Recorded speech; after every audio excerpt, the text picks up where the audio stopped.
What if you could have a career where the opportunities are as vast as our nation, where it's not about mission statements, but a shared mission? At U.S. Customs and Border Protection, we go beyond to protect more than borders. From ship to shore, air to ground, cities to local communities, CBP agents and officers are keeping people safe. Join U.S. Customs and Border Protection and go beyond for something far greater than yourself. Learn more at cbp.gov/careers. Hey guys, it is Ryan. I'm not sure if you know this about me, but I'm a bit of a fun fanatic when I can. I like to work, but I like fun too. It's a thing. And now the truth is out there. I can tell you about my favorite place to have fun. Chumba Casino. They have hundreds of social casino style games to choose from with new games released each week. You can play for free anytime, anywhere. And each day brings a new chance to collect daily bonuses. So join me in the fun. Sign up now at ChumbaCasino.com. No purchase necessary. VGW. Void where prohibited by law. See terms and conditions. 18+. From Hollywood, it's time now for... Johnny Dollar. Byron Kay in Boston, Johnny. Hi. The operator had quite a time locating you. I don't see why. I'm in the only available room for rent here in Cod Harbor. Huh? Well, she said she was ringing Meg's Palace Restaurant. That's where I am. Room's right above the place. Well, tell me, have you found out whether it's true somebody's trying to burn up that joint and put Meg out of business? Not only that, Bly, but whoever's behind the attempts to get her out of the way has threatened to get me. Hey, you want some help? Yeah. I want you to send me something by truck soon as possible. Huh? And I want to be sure it arrives here quietly at night so that nobody in this little fishing village knows it arrives. Holy smoke, what? Listen carefully, Bly, and I'll tell you. I want you to send me 6 large...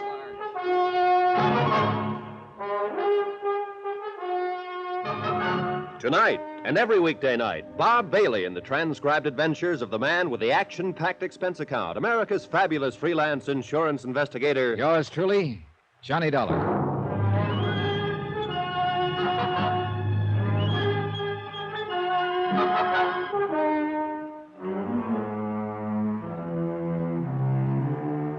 From Special Investigator Johnny Dollar, location Cod Harbor, Massachusetts. To the Intercoastal Maritime and Life Insurance Company, Boston. Assignment, the Meg's Palace matter. Expense account continued. Expense account item... Well, since you're paying for and sending that batch of fire extinguishers, Byron, I can hardly charge them to my expense account, can I? But I have a sneaking suspicion they might be mighty important. A cursory inspection of this tiny fishing community has revealed no sign of a firehouse. Nothing, in fact, but some hose connections for cleaning off the docks. And after the threats Meg McCarthy has received, plus a couple of attempts to fire up this disreputable-looking establishment of hers, well, I guess I still have some Boy Scout blood in my veins. In view of the threat to me, I figured it might be a good idea to consult the local authorities. I learned a long time ago that it's a good plan to enlist their cooperation when working in a strange, small community. Inquiries from some of the fishermen mending their nets spread out on the long wharf led me to a small, shabby, unmarked frame shack that stood about a block away from the waterfront. Come in. Mr. Beasley? That's right. Oh, what's your name? Johnny Dollar. Dollar, Okay, what do you want? Well, you're the chief of police, I understand. Acting chief of police? Oh. Acting mayor, too, an acting judge, acting town clerk, acting just about anything else you could want. I don't get it. Well, I don't know why not. Officially, I guess Cod Harbor's just a part of Barnesboro, a couple of miles inland. We're so small and we're not incorporated like most towns, so we just have to be kind of self-sufficient unto ourselves. You see what I mean? And you know something? It works out pretty good. Yeah, well, I guess it's as acting chief of police that I've come to see you. Yeah, what about? The Meg's Palace Cafe. Yeah, and you take any stock in Meg's talk about somebody threatening to burn up that cockroach-loaded dump she calls a restaurant? I'm representing the insurance company that holds $15,000 insurance on it. Never come to your mind, Mr. Dollar, that Meg her own self might have set the fires to collect that insurance? And call for help as a cover-up? Yeah, the thought has entered my mind. Just crazy enough to do a thing like that, too. Hasn't she been to you for help? She told me. Oh, what sort of evidence, one way or another, have you turned up? Dollar, I haven't looked for any. Yeah, what? The less I meddle in their affairs, the less trouble I'll have with the folks here in Cod Harbor. Oh, hey, now, wait a minute. For a mayor and police chief and so on, you don't seem to be very concerned about these people of yours. So, maybe I'm not. What's the difference? Well, look here, if you... Yeah, you know, unless something serious happened, like a murder Or a fire that destroyed Meg's palace and maybe half the docks. Don't you think that sort of thing is serious? Well, yeah, if it happens. Then I'd probably have to call in the regular appointed authorities over to Barnesboro. But there hasn't been any fire yet. Not any real one. So why get your dander up? Well, I'll be.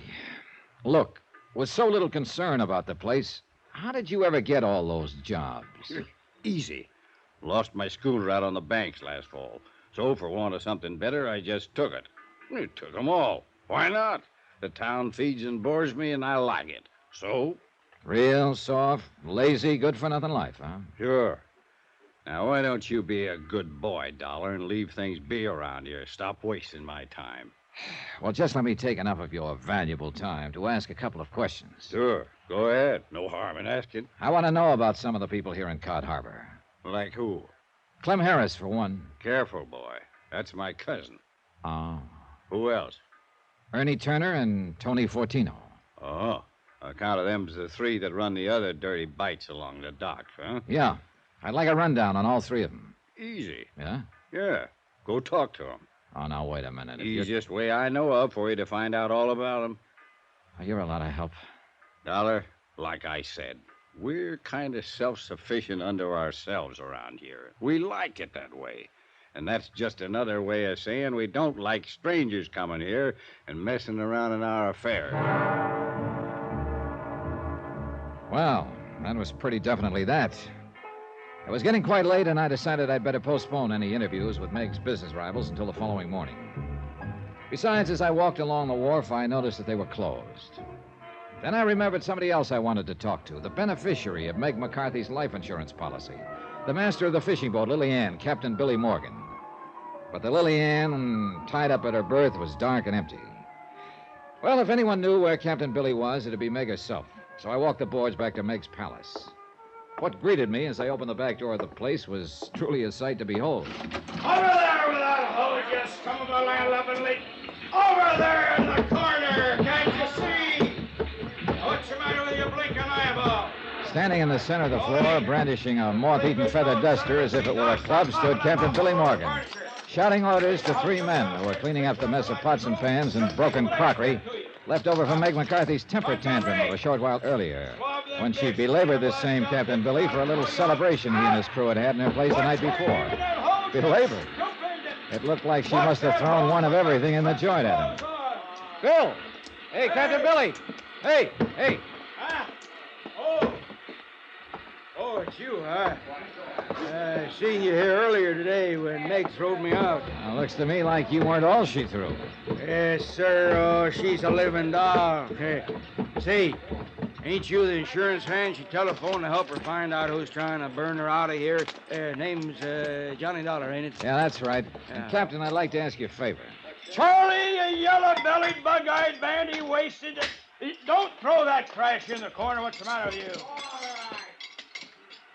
Sorry, Mr. Dollar, but I guess the boys don't like working at night when they got to be up and aboard Lily Ann and headed out for the fishing banks by 3 a.m. in the morning. Don't blame him. We couldn't leave Meg's place in a mess like this, now could we? After all, she's going to have to serve us coffee and sinkers before we go. Oh, where is she? Upstairs. Has been for the last hour. In her room?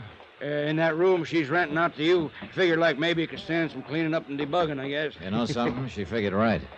Avast there with the mop all here. I'll ring it around your bloody neck. And swab off them tables while you're at it. Can't you see the mess you left on them? Now, what can I do for you, Mr. Dollar? Well, look, why don't you and I go into the kitchen, Captain, where we can hear ourselves think? Oh, sure, why not? All right, now you keep at it, you sow-bellied lunkheads. And if the joint ain't clean and tidy when I come back, I'll plaster you all over the lee scuppers. Real fine bunch of boys I got there, ain't they? I'll bite, are they? You bet your sweet living life they are. Finest crew on any boat in the harbor.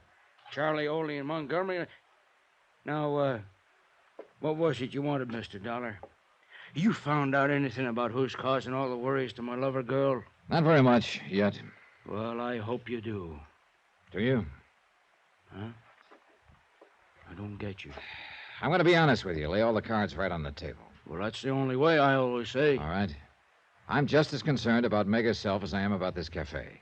Sure you are. Me too. Now, whether you like it or not, I have to consider the fact that you are the beneficiary of Meg's $25,000 life insurance policy. If anything were to happen to her... Why, sure, I see what you mean. You bet your life I see what you mean. Why, you blasted land-loving son of a dirty yellow now sculpin. take it easy, Captain. Take it easy. You Pipe trying down. to say I hurt one single hair make my cut?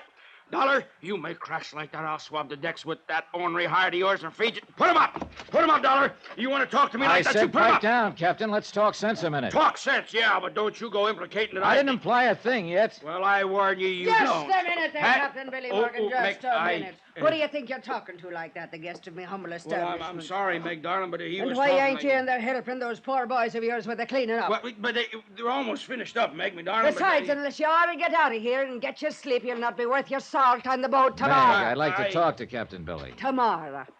Go out in the boat with him in the morning, and you'll all have plenty of time to talk. Well, I want to talk to Willie him now. boy, get out with them. Go on. Well, yes, my dear. And, I'll see you at the dock at 3 in the morning. Well, now, wait a minute.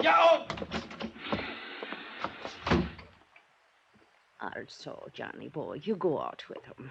It'll give me a chance to fix your room up real nice for you, like it should be for a gentleman like yourself. Okay, Meg. Come to think of it, I was promised a fishing trip on this case. Anyways, I'll not be worrying about any fires tonight with you staying here.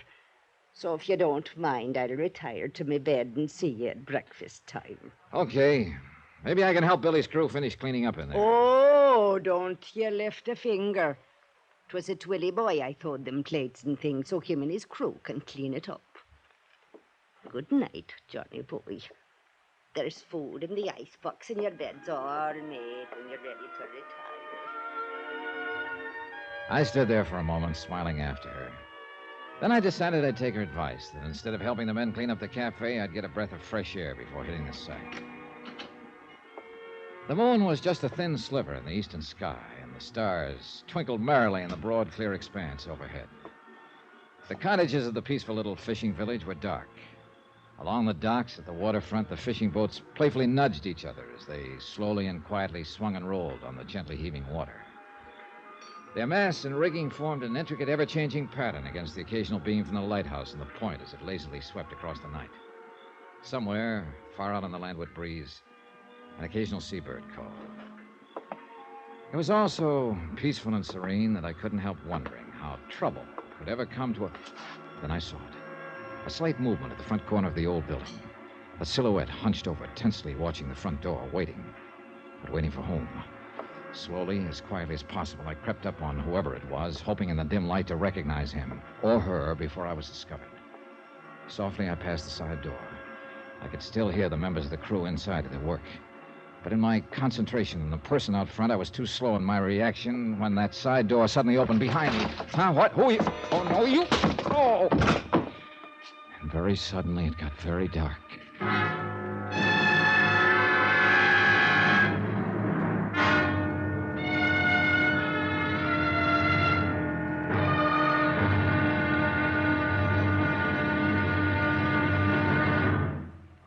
Now, here's our star to tell you about tomorrow's episode of this week's story. Tomorrow, a trip to sea on the Lily Ann that starts out like an ordinary fishing trip.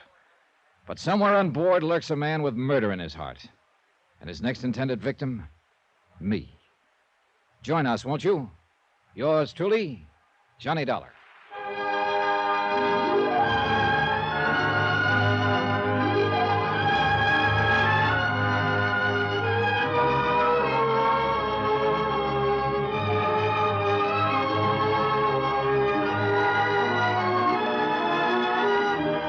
Yours truly, Johnny Dollar, starring Bob Bailey, is transcribed in Hollywood.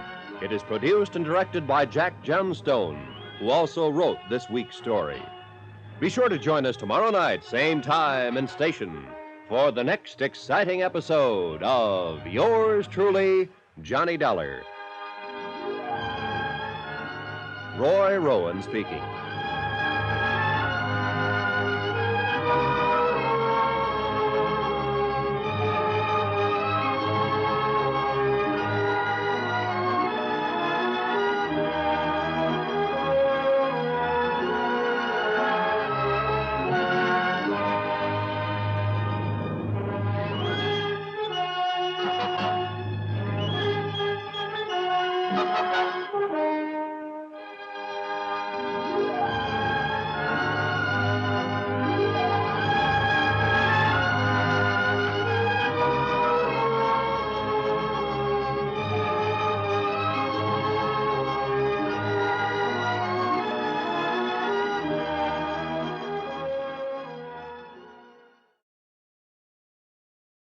With the Lucky Land Slots, you can get lucky just about anywhere.